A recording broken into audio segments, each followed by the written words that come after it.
Hello everyone, Randy here. Just another quick update on the John Deere 2510. Was doing just a little bit more work to it here, mainly just trying to clean it off, getting it ready to put it back together here, at least once we get some parts and figure out what we all want to do.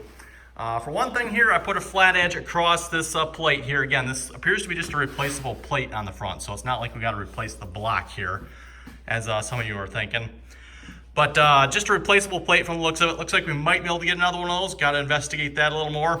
But as I was saying, I did put a straight edge across here, and this area here is pulled out. So there is a warp across there. So that definitely is not good.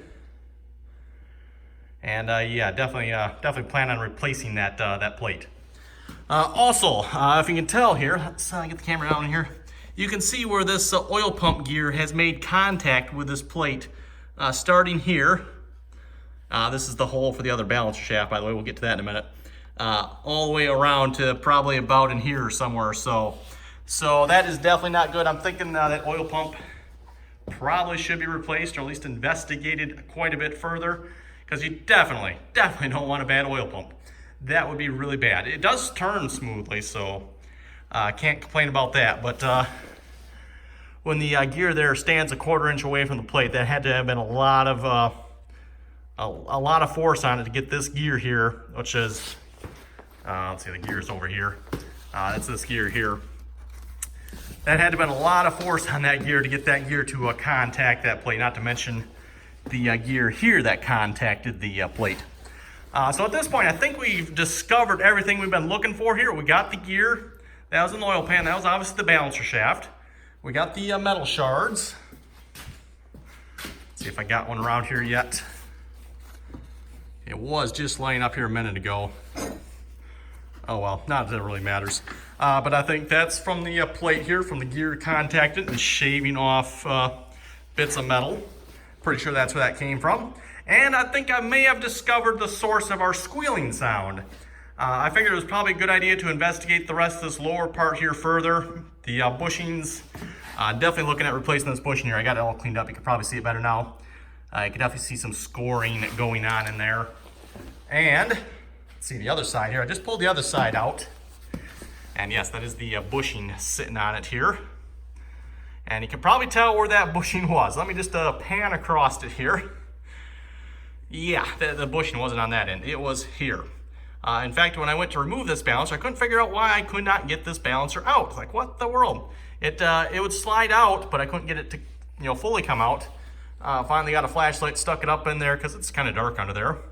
And I figured out this bushing was stuck in the middle here, and I couldn't slide past them. What in the world? So yes, this bushing was stuck on here, and you can see it's not real pretty there. So I'm thinking we need another balancer shaft, the other side now, unfortunately. Plus a full set of bushings, which I was kind of planning on doing anyway. And then this bushing, which I said, like I said, does not look pretty. It is an ugly bushing. That is ugly. And it has a crack in it. So yeah, I'm thinking that's our fault here. Now, the only problem with this is, this bushing, I'm assuming this bushing is not supposed to spin. I'm assuming that's the way that works.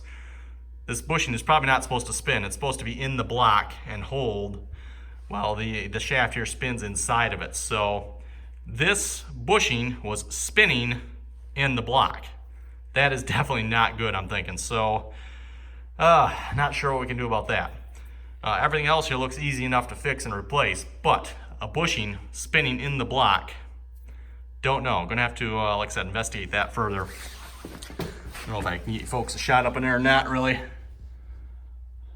That would be the hole right there, which actually looks nice and shiny from here, don't it? Interesting. But anyway, like I said, folks, it was just a quick update here. I wasn't really planning on filming anything. I was just going to kind of investigate stuff, look at stuff, figure out what I needed here, and go from there. But found this out, which is, I think, a good thing, because I think that means we've found everything that we think is wrong with the motor here. We found the potential source of the squealing sound, I think. In my opinion, that's probably where it's coming from. We found the source of the metal shards in the oil pan. That's the gears contacting the front plate there and taking them off. And obviously, of course, we knew where the bushing, or the broken gear came from. We know where that came from quite a bit ago. But Yeah, on that note, you folks have any comments or questions about this, helpful comments, suggestions, be sure to throw them below. And as always, thanks for watching, and till next time. Okay, well, I'm going to append this to the other video here on the end. New day here, and I haven't uploaded the last video yet, so we're going to stick this on the end here. Anyway, today I've been working on pulling off some of these bearing caps here for the crankshaft. I decided we better check them to see what they look like. And, I wouldn't say they're horrible, but you can see some different coloration here. And at least on this one, I see a little bit of a scratch there. And I don't know if you can see it. There's a little bit of a scuffing scratch going on there as well. Bring the camera in closer. Hopefully it'll focus. So yeah, like I said, it's not like horrible, but it's not real pretty either. And then this one here, they're coming out in order here. So this one here was, I think, somewhere in here in the block, and then the next one over. These are the two middle bearings, I think. Oh no, this one's the middle one. This is the middle one, and this is the one next to it here, this one over here. So yeah, this is the middle one here. This one looks a little worse again. I wouldn't say it's horrible, but this one definitely has a little more scuffing going on it. Again, not, like I said, not terrible, but it's not as pretty as I would like them to be. So debating here if we should replace these as well. That would, require all new bearings underneath. I have not checked a rod bearing yet. As far as I can tell, reading on doing that, it sounds like I need to replace the bolts if I do that. So that's why I haven't taken one of those out yet. But probably might want to do that as well, just to check and make sure, see if those are good. And what I'm thinking I'll probably do is I'll probably pull the remainder of these out as well, just to double check each one, see what they look like. If there's anything worse than this, or if they're all maybe better than this, I don't know. But yeah, like I said, I don't like the little bit of scratch, and I don't mind the discoloration quite as much. Probably won't hurt to check them with some plastic gauge, see what they're reading, but yeah, I don't like the scratching and scuffing that's going on. I don't like that. So anyway, yeah, if you folks have any comments or questions on this, suggestions, helpful hints, be sure to throw them below. Also, like I said, I'm pretty sure I have to replace the bolts if I take them out of the rods there.